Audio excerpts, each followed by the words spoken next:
Ladies and gentlemen, good day and welcome to the Ola Electric Q1 FY25 earnings conference call. As a reminder, all participant lines will be in the listen-only mode. There will be an opportunity for you to ask questions after the presentation concludes. Should you need assistance during this conference, please signal an operator by pressing star and then 0 on your touchtone phone. Please note that this conference is being recorded. I now hand the conference over to Mr. Abhishek Chauhan from Ola Electric. Thank you, and over to you, sir. Thank you. Ladies and gentlemen, we are pleased to welcome you all to Ola Electric's first earnings call, where we discuss its financial results for the quarter 1 of the financial year 2025.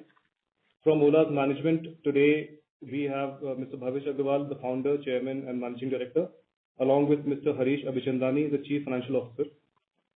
I now hand over the conference to Mr. Bhavish Aggarwal. Thank you, and over to you. All right. Hello, everybody. This is our first earnings call as a public company, so we're all very excited about sharing updates with all of you. And I'm just looking at the names. Looks like some people that I also know. So good to see all of you. We've released a press release. We put up the statutory financials, and we've also put out a presentation on our website. So I will just walk you through some thematic updates, and then happy to do a Q&A at the end of it. So if you see some key metrics for this quarter, overall this quarter has actually been an important quarter in terms of both growth as well as profitability, as well as some key initiatives that have continued to mature well. Key metrics, if you look at our total income, we had 1,718 crores in this quarter. It's the highest ever, year-on-year about 34% growth. We had a good number of deliveries, 1.25 lakh through the quarter, a 77% growth over last year. Adjusted gross margins were about 21.94%, again about 873 bits higher year-over-year. This quarter also, we had a very good market share performance. Almost 1 in 2 electric two-wheelers sold in India was an Ola vehicle. 48.6%, and our EBITDA margin also, consolidated EBITDA margin, went up to negative 7.6%, about a 660 bips improvement. Now this quarter onwards, and this is the first quarter results that we are publishing, we have also started showing a segment view of our business. There are 2 segments. Obviously, we show the consolidated view. We continue to show that, but we have the automotive segment and the sales segment.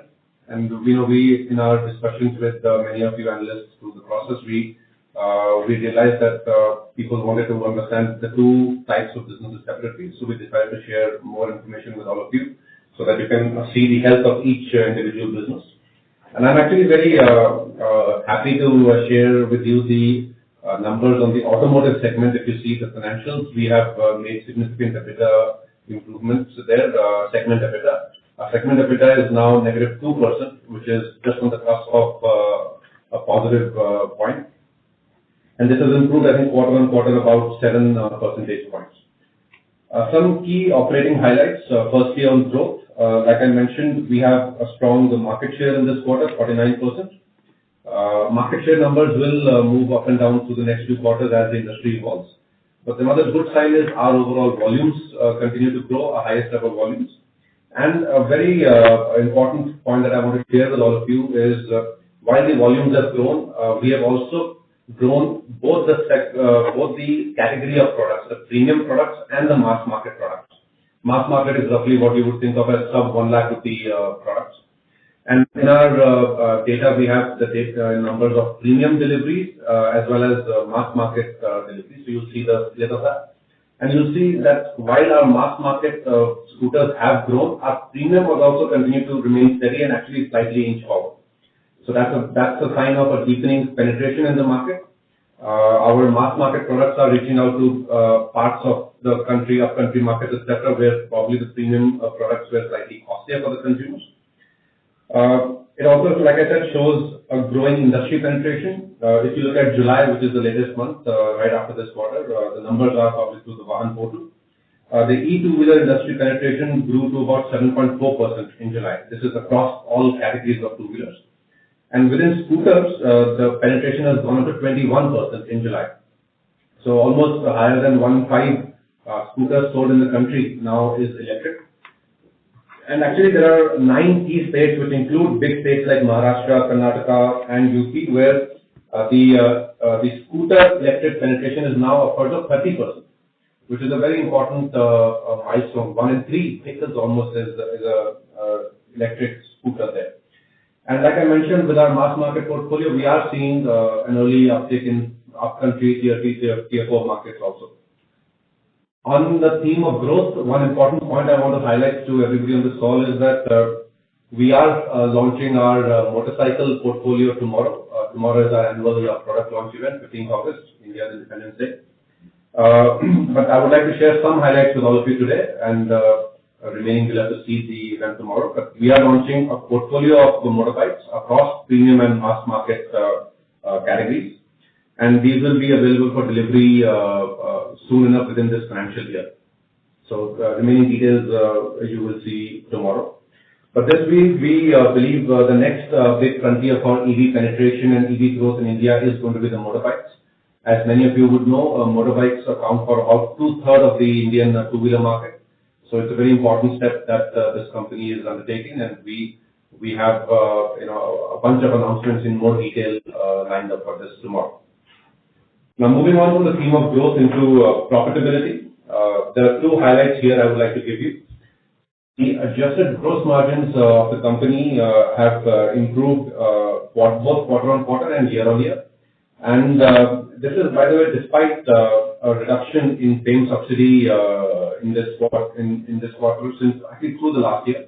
Our gross margins have improved because primarily our Gen 2 platform, which we had announced in August last year, and then through the last 6-8 months, it has ramped up production, with the latest being the S1X products, which came into deliveries only in this quarter, Q1 of FY25.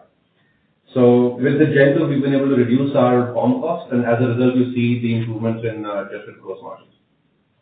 In addition to that, we've also seen an improvement in overall EBITDA margins, almost 670 basis points. And specifically within that, the automotive segment, which is primarily a large part of this company right now, is almost EBITDA breakeven. And we've done this by we've reduced some part of our direct and indirect cost structure beyond the vehicle BOM.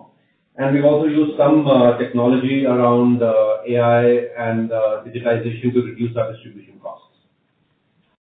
Moving ahead into some key operating highlights, specifically around the cell, which has been one of the areas of interest for many of you. I'm happy to announce and share that the phase 1A of the Gigafactory was completed by the end of March 2024. And that was 1.4 gigawatt-hour, and now we are producing cells. We've produced more than 30,000 cells since then already, and ramping up month by month. These cells will get integrated into our products by Q1 of FY26, and that is an important milestone because that will help both profitability as well as getting critical mass for our cell Gigafactory to further then in the future expand into adjacencies like energy storage, etc.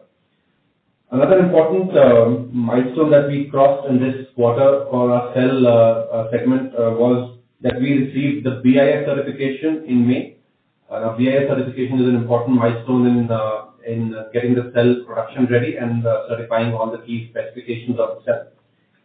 You also see in the presentation, if you guys have that, a very nice visual of our cell and some key specs. The fact that it is 5x energy than a 2170 format cell, which we use right now, and most companies use that in their vehicles. We get longer range in this cell vis-a-vis the current 2170 cells. And this IP has been built by this company through its R&D efforts. More than 70 patents have been filed in the engineering and production of this cell. Now, those are some operating highlights. Just to summarize it for all of you, important progress on growth with a best market share, highest volumes, highest revenue, improvements year on year, as well as a very important progress this quarter on profitability due to our Gen 2 platform coming to maturity, S1X launching, that's leading to penetration, and both adjusted gross margins and EBITDA margins reaching to improved levels, and specifically automotive segment EBITDA margins getting to almost breakeven. So with that, I think I will end my remarks. There are in the presentation some financials, consolidated and automotive, which I am not covering, which I will leave for you guys to look at. Now, Harish and I are happy to answer any questions you have. Thank you very much. We will now begin the question and answer session. Anyone who wishes to ask a question may press star and 1 on their touchtone telephone. If you wish to withdraw yourself from the question queue, you may press star and 2. Participants are requested to please use handsets while asking a question. Ladies and gentlemen, we will now wait for a moment while the question queue assembles.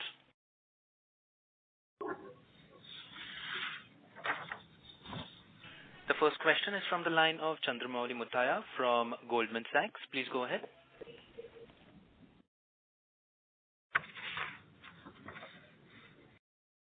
Chandramouli, the line for you has been unmuted. You may proceed with your question.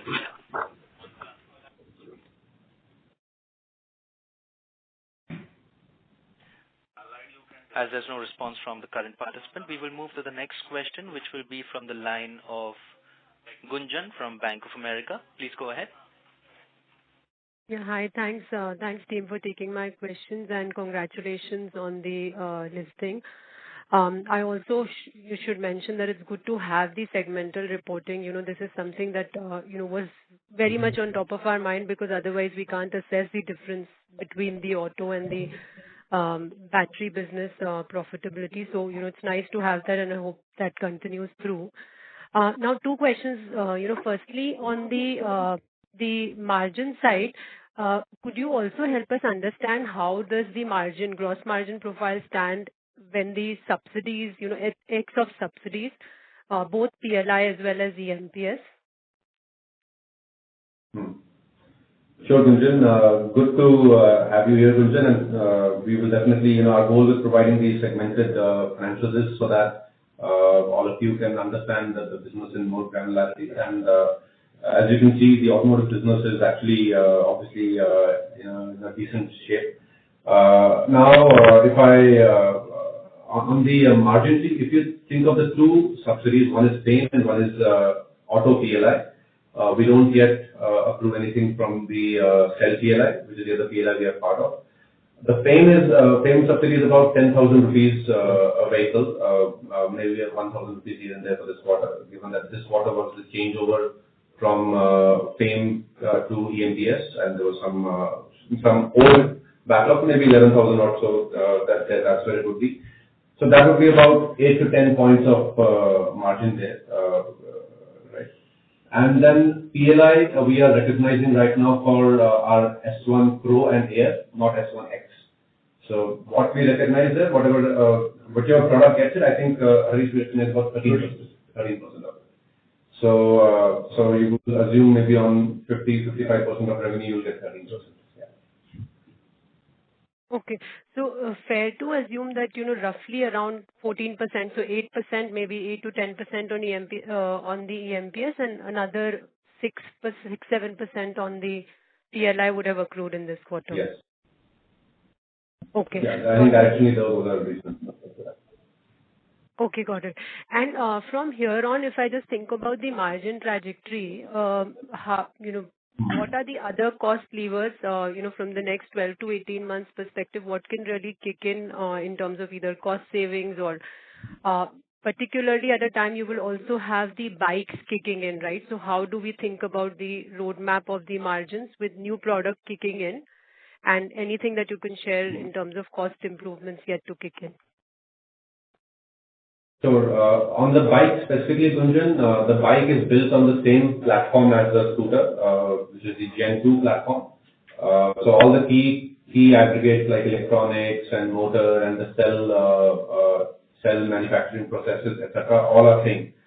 So the supply chains are all the same. Hence, the bike starting point will be where the scooter current point is. Right. So even on the manufacturing side, there is no real incremental capex installation unless we have to increase capacity, where we are at about 1 million units installed capacity right now. There will be some small capex here and there, but the major capex will be only for capacity increase because the same, largely the same platform.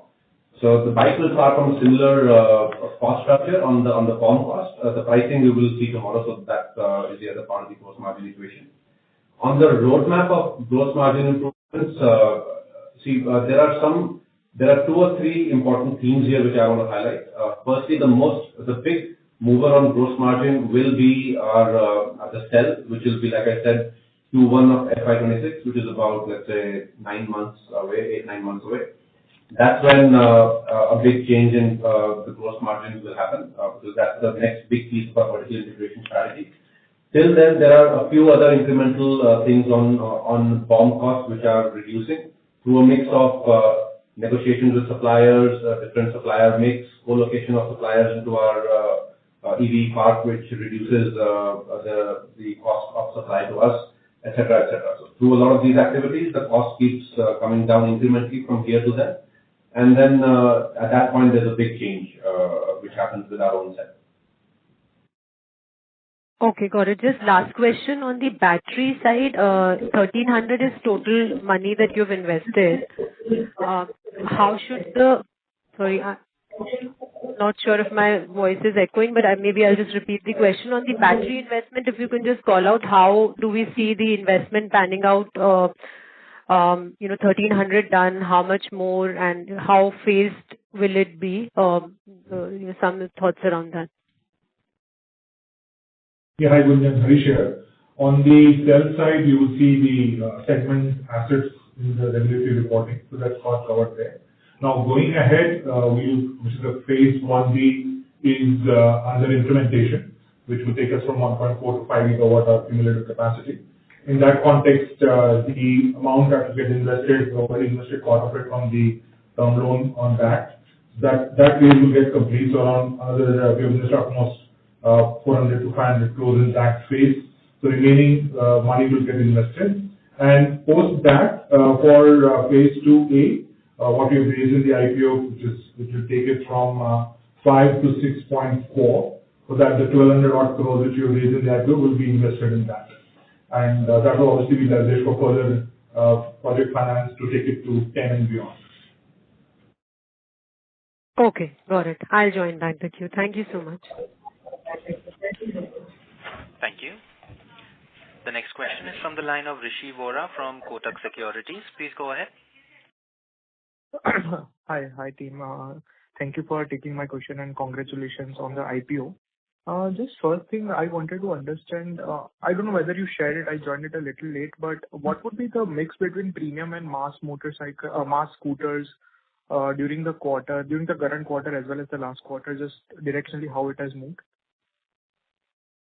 Rishi, if you see, if you have the presentation that we've shared, you will see that in the automotive financials page, you will see the deliveries across premium and mass. So as you can see, premium is still fairly, so out of the 1.25 lakhs, 75,000 was premium and about 49,000 or 50,000 was mass. So premium is actually holding well and mass is continuing to grow. Last quarter, the premium was about 65,000. Mass was also 49,000. So while mass segment looks flat quarter on quarter, I want to share with you that the deliveries in Q4 FY24 were from the order backlog of Q3, because Q3 is when we launched our mass product. So you should assume that on average half of that. So mass products have grown in terms of orders, etc. into Q1. Understood. And how has been the acceptance of Ola S1X given the price point at which it is being launched? And given your mass market motorcycle launch in the coming quarters, how do you think the trajectory of electrification will happen within the motorcycle segment? Or do you think will it follow a similar trajectory as scooters, or will it be a faster adoption given the learning curve from the electrification in the scooter segment? So this is the first part we had actually answered in my opening comments, but just to give you a headline, we've seen that mass market products have increased penetration and have largely not cannibalized our premium products. Obviously, there will be some internal cannibalization here and there, but premium has also incrementally grown and mass has added on top of it. So mass products are doing well in upcountry markets, even in urban areas, but it has helped us grow deeper into the country, the S1X product portfolio, 2 kWh, 3 kWh, 4 kWh. Now moving to motorbikes. Motorbikes are built on the same platform, so the cost structure is the same, and you can directionally expect similar pricing from us for a similar eventual margin that we see in the automotive segment today. We will have to obviously see how the market responds, but we feel confident that motorcycles will have, because it's 2/3 of the overall two-wheeler market in India, so it's a bigger market to tap into. And specifically, the mass market segment in motorbikes is also fairly utilitarian. People buy ICE motorbikes for their cost, not really for at that price point. And maybe at a higher price point, people might buy motorbikes for other brand reasons, but at the mass segment, people buy it largely for utility and cost. And that's where I believe the EV proposition of lower cost of ownership also will cut through. I think eventually we have to see how fast the market grows. But another good thing is now compared to 3 years ago when the EV scooters were just new, now the overall market of two-wheeler consideration customers is also being educated fairly well about electric. And as we bring in motorbikes, I believe that kind of education will help with a certain accelerated ramp. Understood. And just last bit on the other expenses, just on a sequential basis, despite uptick in volumes, other expenses are down 12%. So, like, what has driven that decline? Any cost, like some cost, fixed cost has come down. Anything which you like to highlight? So, I'm supposing you're referring to operating expenses in the consolidated financials. So that is, there is some level of just streamlining using technology that we have done on the distribution side. We've also cut down some inefficient stores, but we might be adding that back as we add more products out there.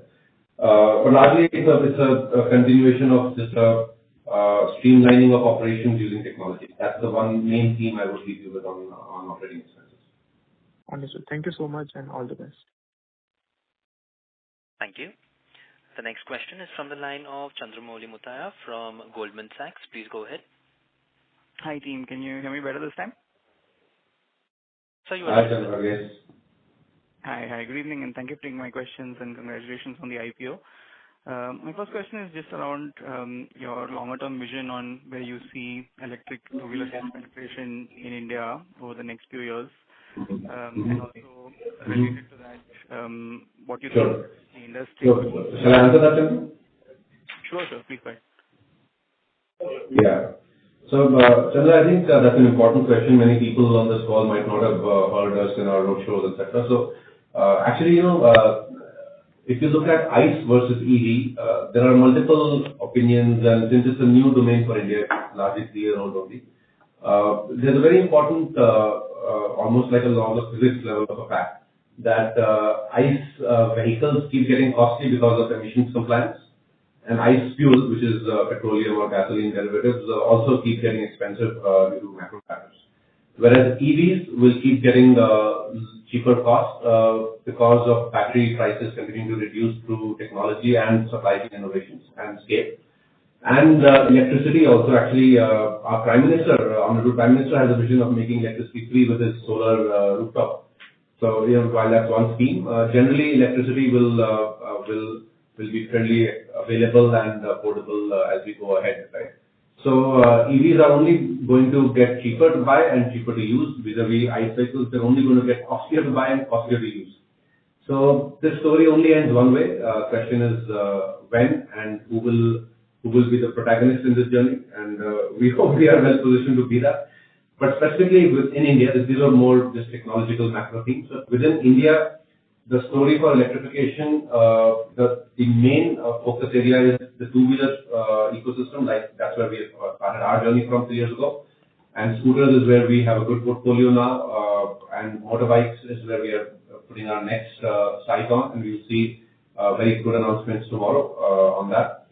So we believe, I wouldn't want to hazard a guess on timelines, but generally penetration journey will continue with more products being announced. The cost of products continuing to come lower, and generally consumer confidence in this new technology increasing.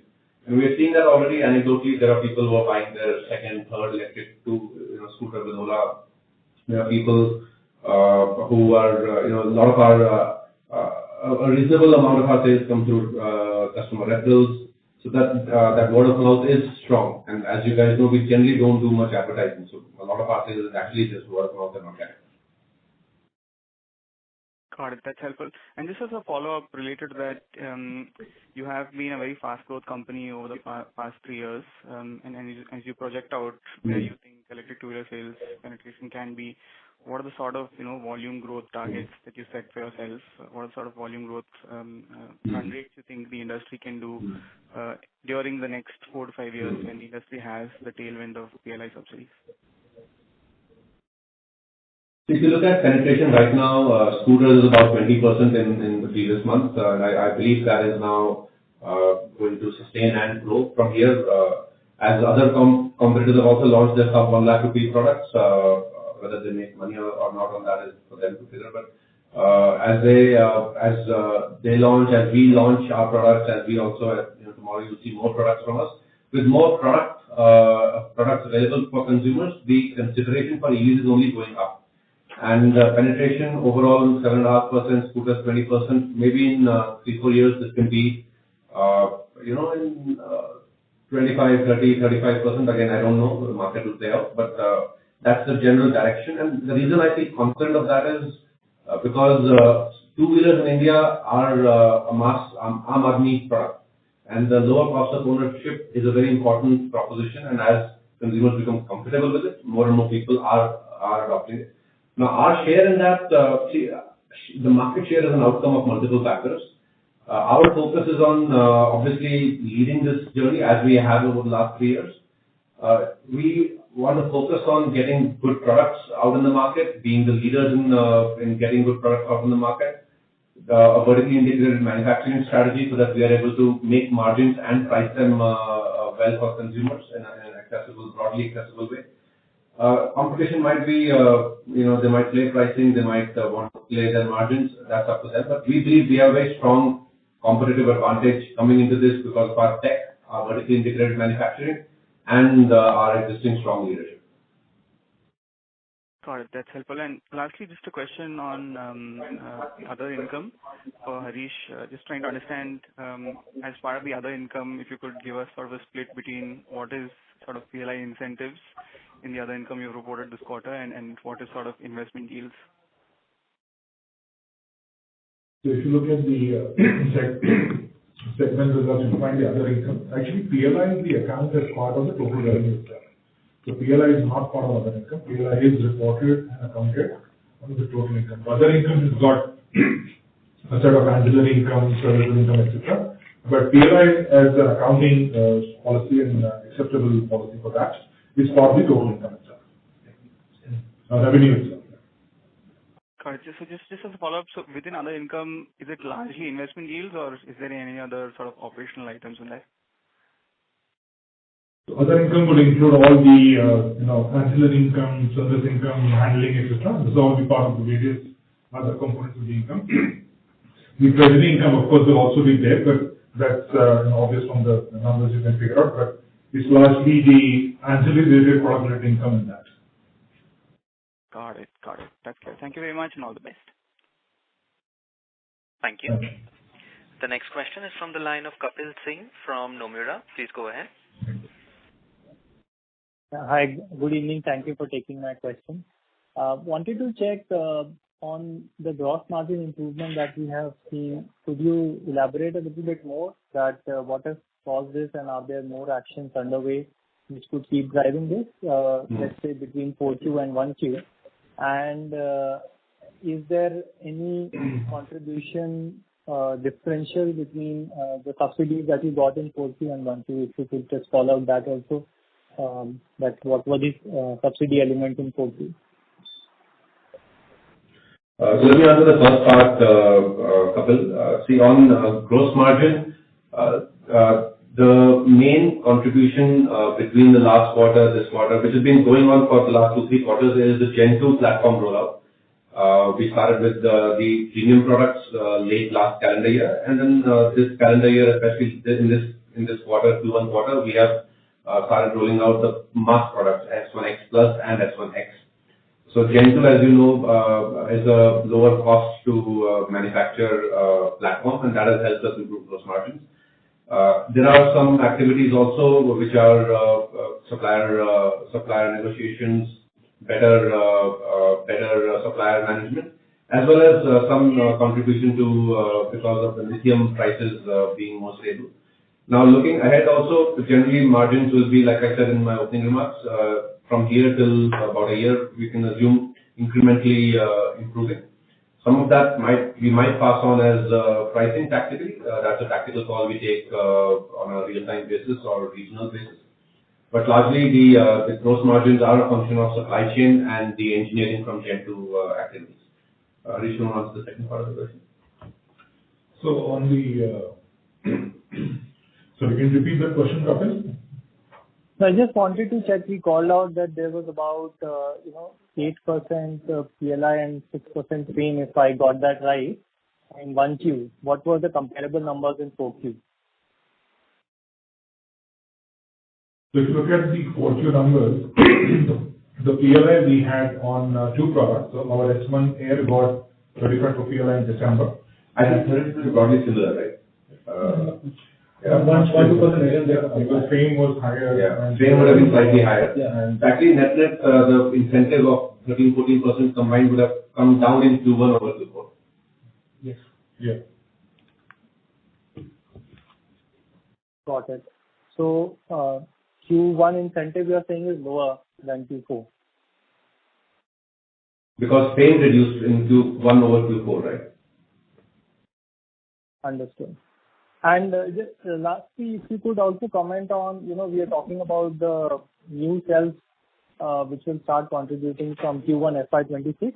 So what is the capacity of cells that we plan to start with? And which technology they will be based on? And in terms of EBIT margins also, will they lead to an improvement in EBIT margins once you start cell production? That's it from my side.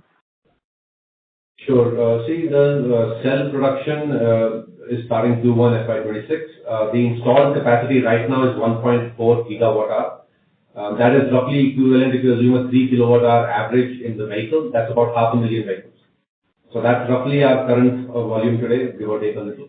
So when we start integrating our cells into our vehicles, there will be a ramp-up period. Not all products will move on day one, but over a couple of quarters or so, the 4680 cells will be replacing the 2170 cells in all our existing S1 products.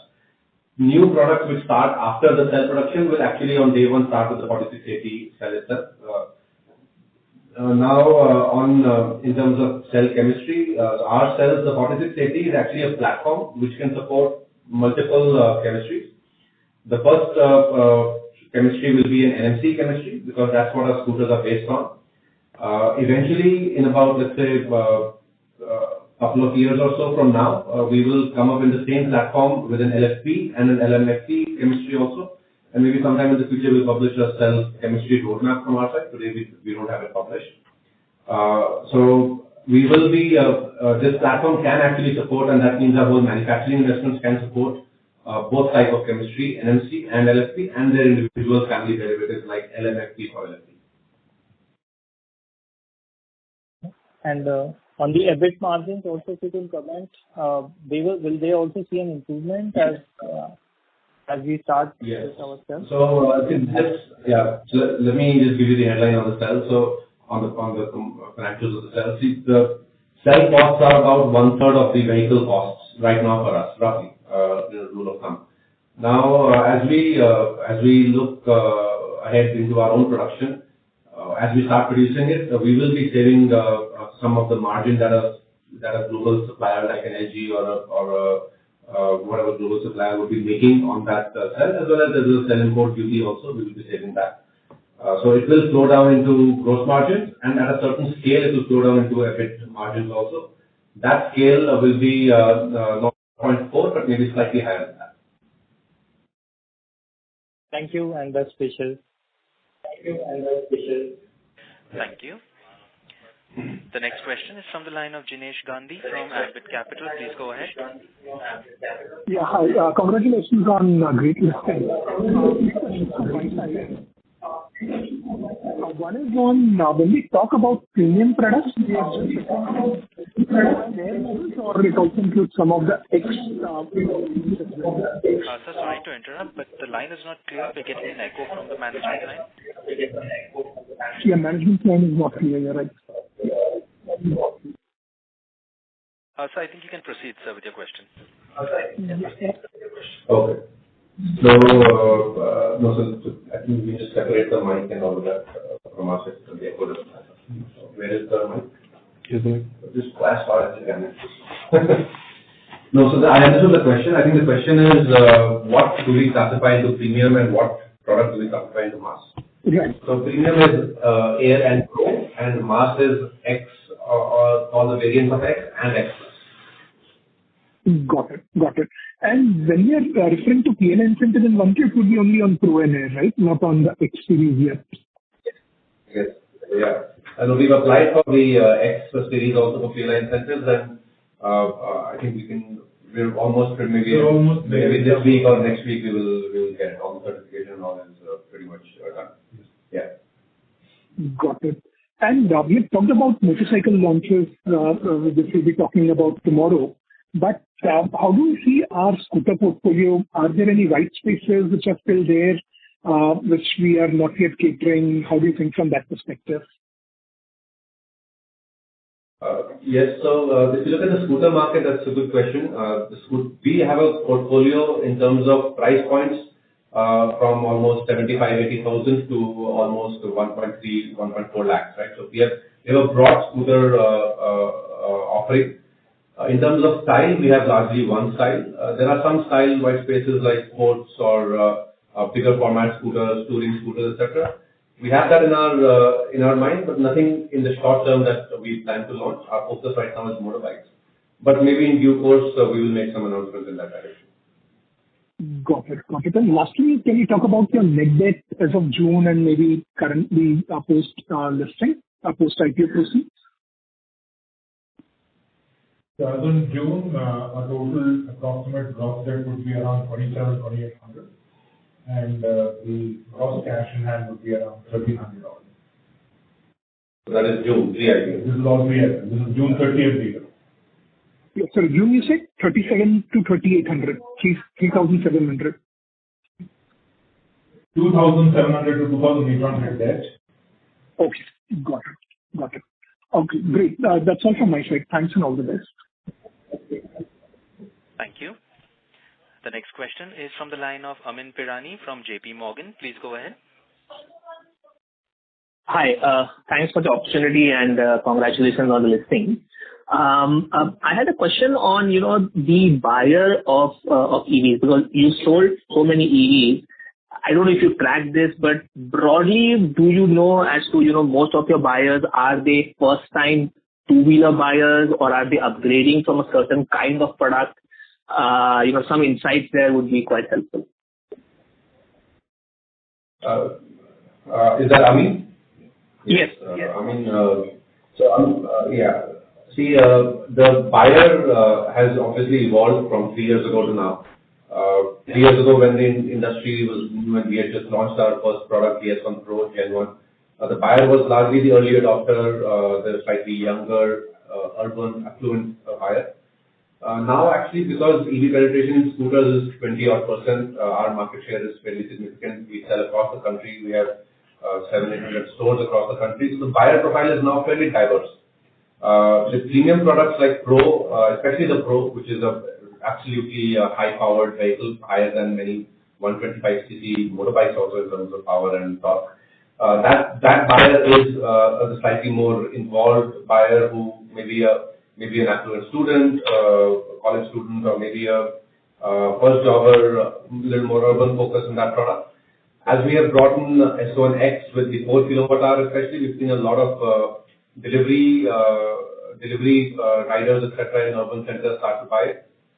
Another interesting nuance is, when the last I visited the stores, I saw a lot of women buying our scooters, with a very interesting insight that they actually find EVs much more convenient than petrol, because they don't have to go to petrol pumps to fill it. They can charge at home, and for women, these are interesting considerations in buying vehicles. So there are some buyers I've met, again anecdotally, that have moved from ICE premium bikes into EVs because they find those bikes bulky for cities, but they wanted a higher powered vehicle and they wanted an EV. So it's now a fairly broad spectrum and increasing penetration into upcountry markets also, as well as deepening penetration into urban centers like Bangalore, where it's it's going deeper than just the upwardly mobile buyer. Okay, great. That's helpful. Second question is on your cell usage in your own vehicles. Sorry, I think there's an echo.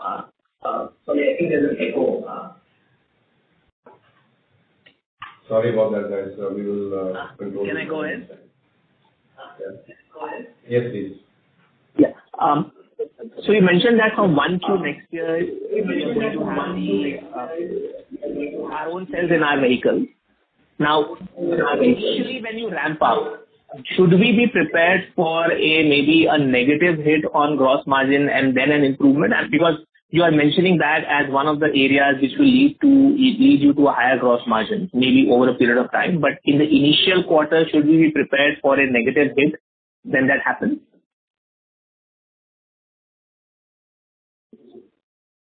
I think on the gross margin level, firstly, actually the reason we have shared segment with you also is so that you can appreciate the two business evolutions separately, as many of you have questions across individual segments. So the automotive, as I mentioned, will continue to incrementally improve without the cell also on gross margin through many, like I covered that.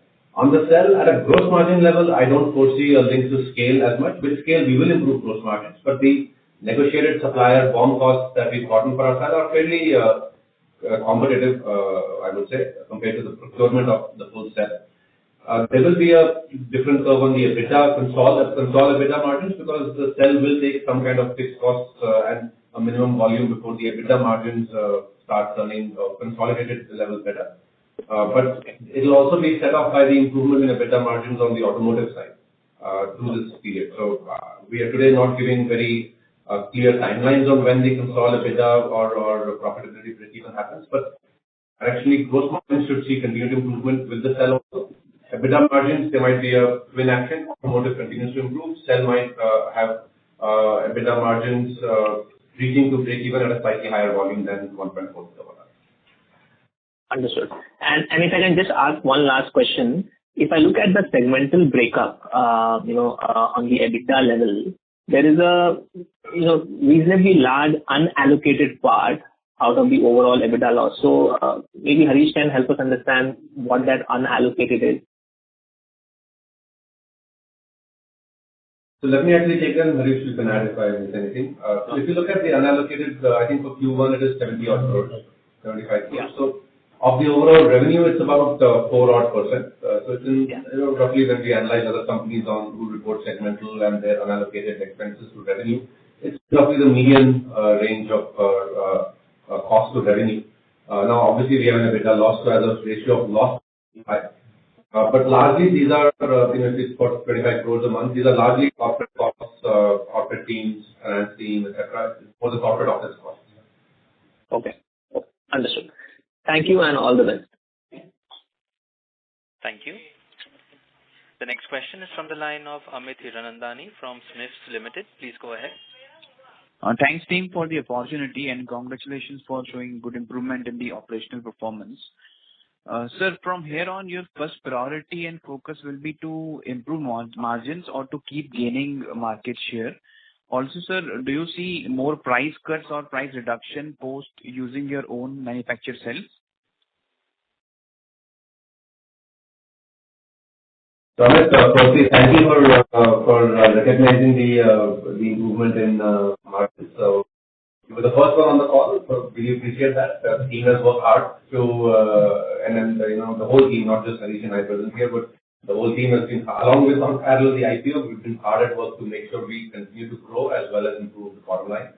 Now, looking ahead, our focus is to deliver profitable growth. In terms of pricing, we will keep tactically using pricing levers as long as our overall focus on improving profitability continues. Now, how that plays out in different markets, across different products, across different times of the year, some seasonal sales, et cetera, that, like I said, is a tactical decision for us. But the focus is to build margin or build supply chain strength through vertical integration, build technology in-house to bring margin in-house, and pass some of that to consumers while improving the general direction of gross margins. Now, with the cell, like I mentioned in my previous comments, the gross margin will improve. How much of that we pass on to consumers, we will take a tactical call at that time. But our focus remains on profitable growth and continue to focus on penetration with products as well as with the right pricing for the consumer.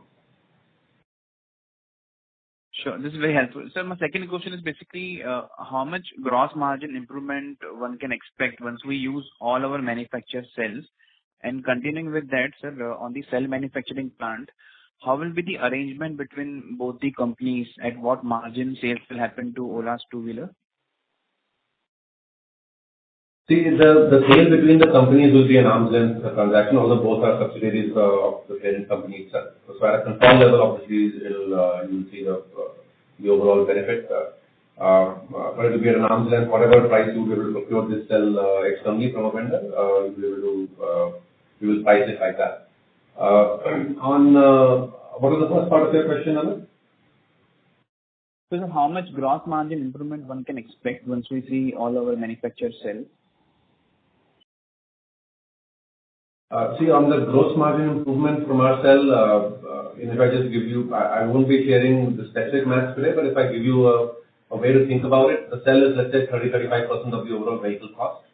And globally, companies make about, let's say, companies like LG, CATL, etc., depending on the markets, but between 15-25% margins on the cell business.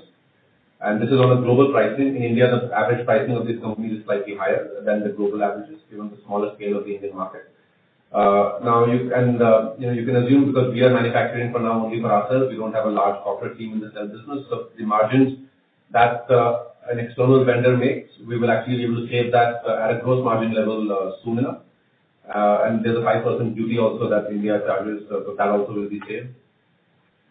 So you can assume that, that's the rough way to think about it. 30-35% of the cost of the vehicle is the cell. And in the beginning, there will be a certain gross margin saving. And as we increase our scale from 1.4 to 5, further our BOM cost will reduce due to higher volume, and you will improve your gross margin savings. Yes, sir. The last one question, sir.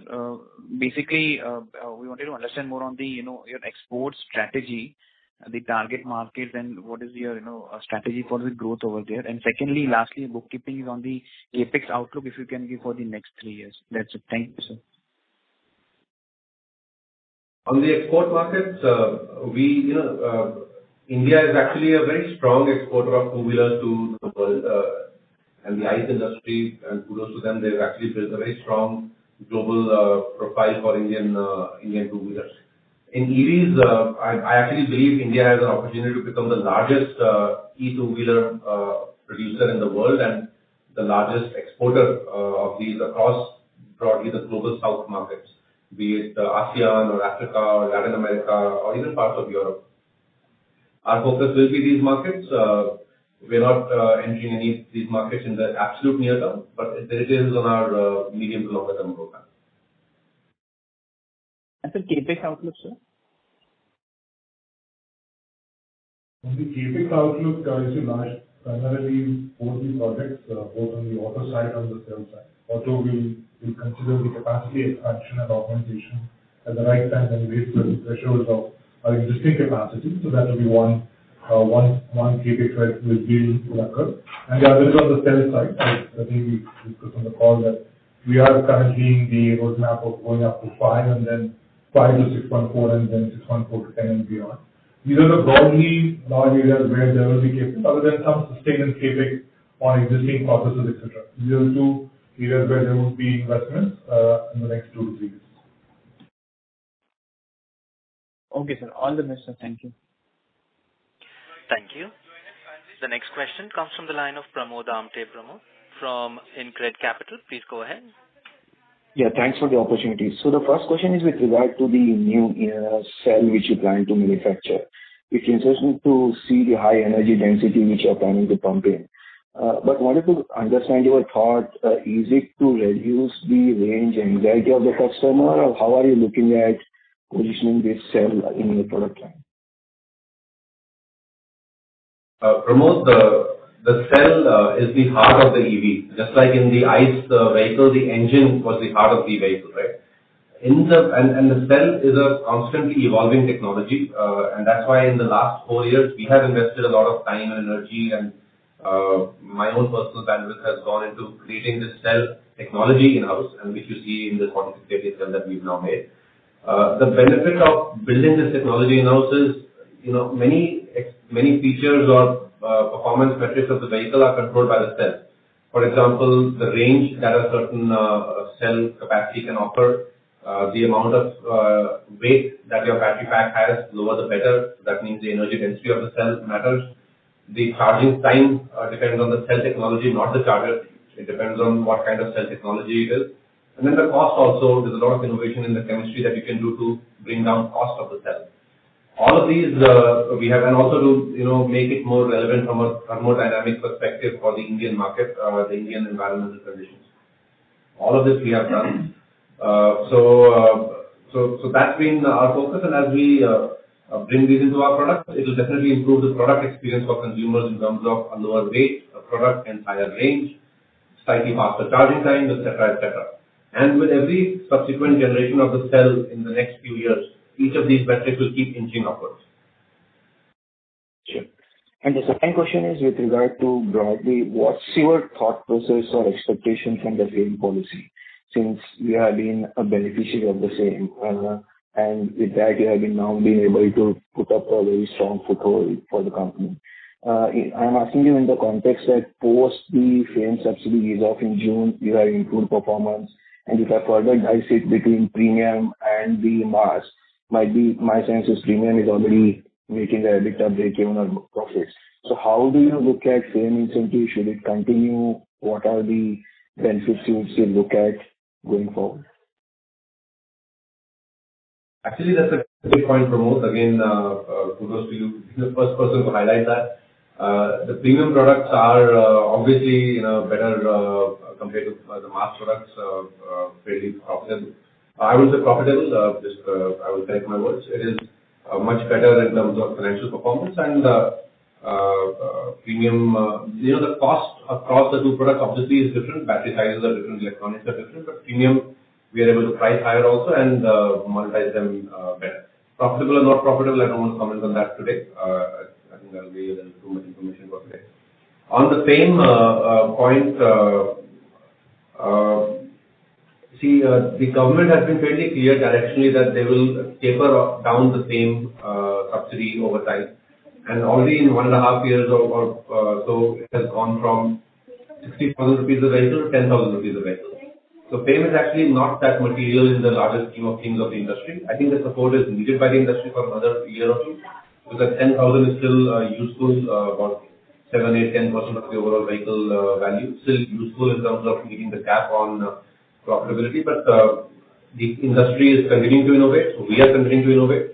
So I think even if this level of FAME support continues, the industry will continue to grow well. Sure, thanks.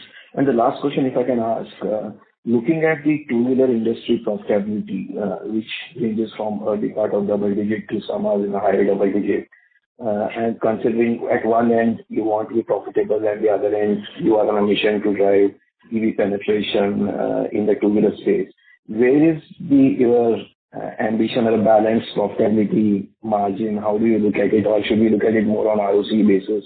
How do you look at the business? So if you look at our automotive segment EBITDA, and it's in the presentation that we also shared, you see, I'm just going to read out a few quarter numbers for you. Last 4 quarters, Q2 was negative 32%, Q3 was negative 10%, Q4 was negative 7.5%, and Q1, which is this quarter we're talking about, is negative 2%. So the automotive EBITDA margins have consistently improved for us in a period of reducing the FAME subsidy. And this has been driven by, like I said, the vertical manufacturing strategy of ours, vertically integrated manufacturing strategy, as well as the core technology development in-house of all EV-centric components.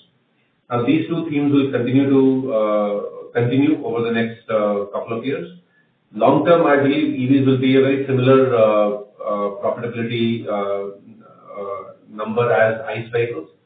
Because like I said in the beginning, thematically, ICE vehicles are only getting costlier due to compliances, and EV vehicles are only getting cheaper due to the battery cost curves, the learning curves of the battery costs. So at what point that inflection happens, I'm sure all you analysts have your own models. I have my own. But in the next few years, not long far out, we will all be here, I believe, when it happens. Be here, and maybe we'll be doing a call together in the next few years, and that would have happened. Actually, already, if I just give you some macro commentary, in China, you're seeing that happen where EVs are now cheaper than ICE vehicles. Now, if China is there, the global supply chain for many of the input materials like lithium, etc., are common. As we scale up some of these manufacturing capabilities in India, and as we get some more scale of product volumes in India, I believe the same dynamic will come true in India. Sure. Thanks a lot, Mr. Nash. Thank you. Ladies and gentlemen, we will take that as a last question for today. I would now like to hand the conference over to Mr. Abhishek Chauhan for closing comments. Over to you, sir. Thank you so much. On behalf of Ola Electric, this concludes our conference today. Thank you so much for joining us, and you may now disconnect your lines. Thank you. Thank you. On behalf of Ola Electric, that concludes this conference. Thank you everyone for joining us. You may now disconnect your lines.